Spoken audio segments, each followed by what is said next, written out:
Why Pablo from Backyard Baseball is the greatest baseball video game player of all time. Before we start, I want you to hit that red subscribe button so that you'll never miss out on any of our videos. Hey guys, what's up? Welcome back to Homer Hub. If you were a sports fan born in the 90s, you probably already know that Pablo Sanchez was the standout character in Backyard Baseball, a popular computer game released in 1997. Instead of starring pro players, the original Backyard Baseball featured only cartoon children. This game was loved and played by everyone. With that said, here's why Pablo from Backyard Baseball is the greatest in the game. Number 1. The origin of Backyard Baseball. Pablo's roots can be traced all the way back to a makeshift field in Olympia, Washington. First base is the chimney, Nick Merkovich recalls. If you hit it into the neighbor's yard, it's an automatic out, and you have to go get it. Nick grew up playing wiffle ball with his neighborhood friends, and he went on to work for a video game company in Seattle called Humongous Entertainment. It specialized in adventure games for younger kids. There was Freddy Fish, which starred an anthropomorphic fish detective, and Putt Putt, which featured a talking purple car.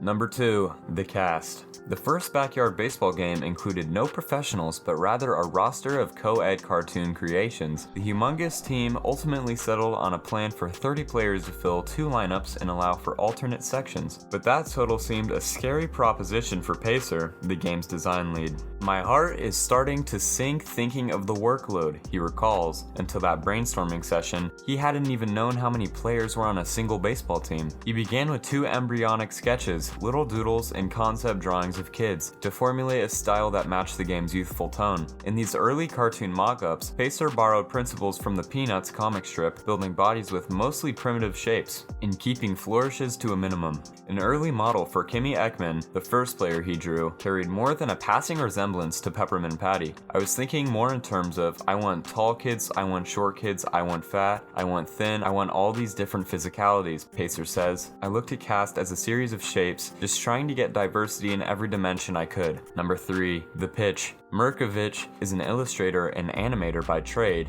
and a sports obsessive and gamer by blood. As the oldest of 5 boys, he grew up playing all manner and literal backyard sports, as well as sports games in arcades, and while spending part of his childhood on a military base in Korea, he came to see sports as a fount of interpersonal connection that drew together kids of various backgrounds. Similar to the game itself, the underlying motive behind Backyard Baseball's creation was simple. That's a thing, kids playing sports, Merkovich remembers thinking. I've seen movies about it, so it's got to be a genre. Why isn't there a game in that genre? Youth sports movies had experienced a renaissance in the early 90s, including The Sandlot, Rookie of the Year, and Little Big League. Though Merkovich's greatest influence was an older film, his initial idea resembled a storyline from the 1976 film Bad News Bears, as it would involve controlling a team of characters from the neighborhood over a full season and thereby traversing a pre-planned, antics-filled journey. Merkovich consulted with others at the company to sharpen his idea before formally pitching it, and it shifted to the typical sports game structure, with options for single game and season play and a more concentrated focus on the actual baseball. Even though the updated idea moved away from Humongous' standard slate of adventure stories with an educational goal, it still catered to the same young audience the studio targeted with its Freddy Fish and Pajama Sam franchises. Other sports games were kind of moving past kids, getting more buttons, more everything, you know, Merkovich says. Bigger and bigger and harder for a kid to play.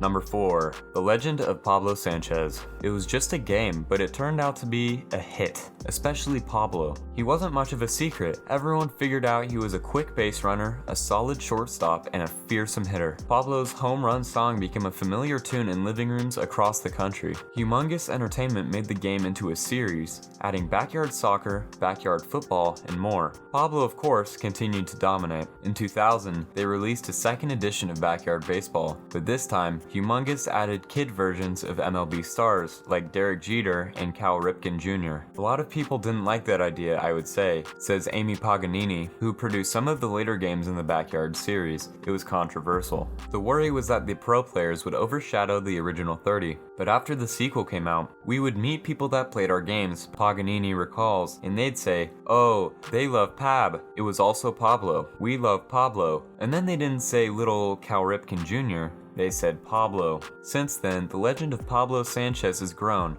There have been fake documentaries about his life. Tongue-in-cheek articles have speculated about his possible steroid use. So why is Pablo Sanchez still remembered so fondly? Mark Pacer, the man who drew the first sketch of Pablo, has his theory. It satisfies some sense of justice that we all have, that it's not fair when the really super tall, big, good-looking guys are also good at sports. That's not fair, he says. Let the little guy have a chance. Number 5. The acclaimed successor. At his technological birth, Pablo was the best player in his town. Within 3 years, he was outslugging the best players in the world in Backyard Baseball 2001, which reached shelves during the 2000 MLB season and featured the logos and nicknames of every MLB team in addition to child-sized versions of 31 baseball stars who mixed up with the 30 standard backyard characters as roster-building options. Humongous first partnership with a professional league had come with an inaugural edition of backyard football in 1999, which included 8 pro players, but for its second baseball title, the studio expanded its ambitions and added one from every MLB team to widen the game's national appeal. The only exception was the Cincinnati Reds, who were honored with 2 players, Barry Larkin and Ken Griffey Jr., after the latter was traded from the Mariners as the development team was finishing the game. I don't think any of us could have stomached to leave him out, animator Haldy says. We were already losing him, right? To the Reds? Professional leagues were excited to work with a company whose audience skewed so young, and future backyard games also featured pros from the MLS, NBA, and NHL. We had such a unique relationship because nobody else was doing what we were doing, Paganini says. We were the only voice to the young kids from those major leagues. For the 2001 baseball game, the negotiations with MLB and the MLB Players Association were painless. It was a great game. It was fantastic, remembers John Olson, who oversaw the MLBPA's licensing agreements from 1999 to 2007. The MLBPA liked that humongous 2 chief priorities were simulating realistic baseball action and highlighting each player it designed. What our research showed was that fans want to engage with the players, Olson says. If you promote the players as well as the league, that increases fan connection. Backyard put a lot of personality into MLB players. This brings us to the end of our video. I hope you enjoyed it. Hit like if you did, and don't forget to subscribe to our channel so that you don't miss out on any of our future videos. Also, watch the 2 videos that are on your screen because I'm sure you'll love them. With that, I'll see you in the next video.